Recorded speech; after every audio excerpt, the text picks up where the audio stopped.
आंदोलन video series में आपका स्वागत है। आज का हमारा टॉपिक है बिरसा उलगुलान 1899-1900। यह आंदोलन छोटा नागपुर का पठार झारखंड में हुआ था। प्रमुख नेता, इस आंदोलन के प्रमुख नेता बिरसा मुंडा थे। बिरसा मुंडा का जन्म उलीहातू गांव झारखंड में 15 नवंबर 1875 को एक मुंडा आदिवासी परिवार में हुआ। इनका बचपन माता पिता के साथ इधर उधर भटकने में गुजरा। ब्रिटिश मिशनरियों द्वारा मुंडा जनजाति का ईसाईकरण यानी कि धर्मांतरण हो रहा था को रोकने के लिए मुंडा ने बिरसाइयत पंथ की स्थापना की। इन्होंने मुंडा जनजाति को झाड़ फूंक, टोने टोटके तथा नशे से दूर रहने के लिए प्रेरित किया।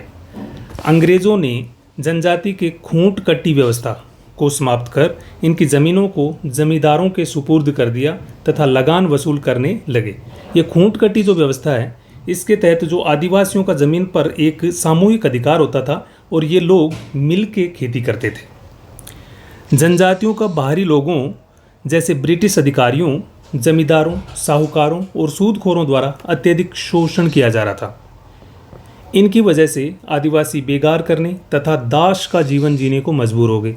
बिरसा मुंडा अंग्रेजी शासन को समाप्त कर मुंडा राज्य की स्थापना करना चाहते थे। लोग इनको धरती आबा यानी फादर ऑफ अर्थ के नाम से पुकारते थे तथा इनको भगवान कल्कि का अवतार मानते थे।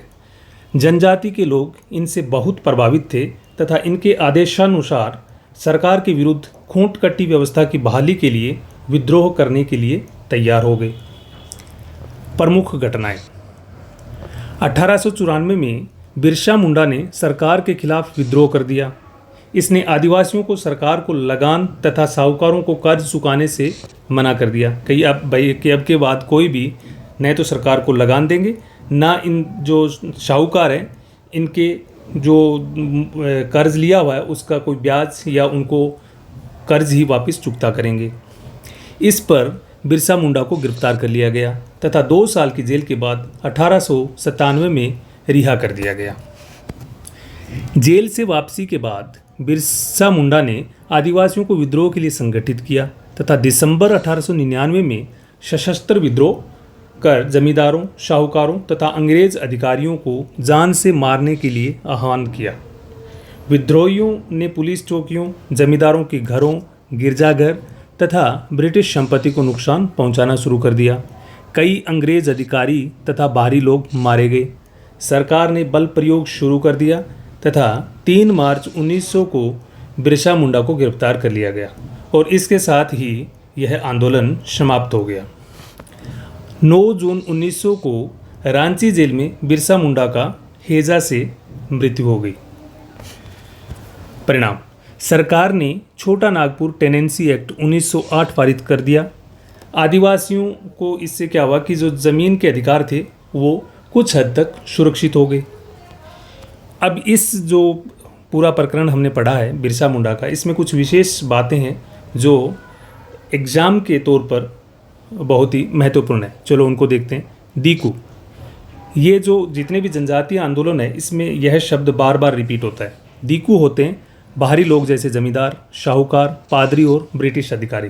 यानी कि इन जनजातियों के अलावा जो इस क्षेत्र में बाहर से लोग आए थे वो सारे दीकू कहलाते थे। धरती आबा, यह उपाधि बिरसा मुंडा को दी गई थी, यानी फादर ऑफ लैंड, जगत पिता।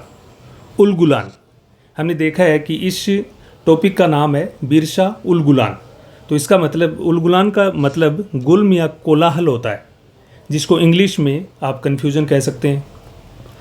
भारत सरकार ने 1988 में बिरसा मुंडा पर 60 रुपये का डाक टिकट जारी किया था। ये उनको एक सम्मान के तौर पे ये डाक टिकट जारी किया गया था। तो ये था आज का हमारा टॉपिक बिरसा उलगुलान। अगर यह वीडियो आपको अच्छा लगा हो तो इसे लाइक, शेयर एंड सब्सक्राइब कीजिए। धन्यवाद।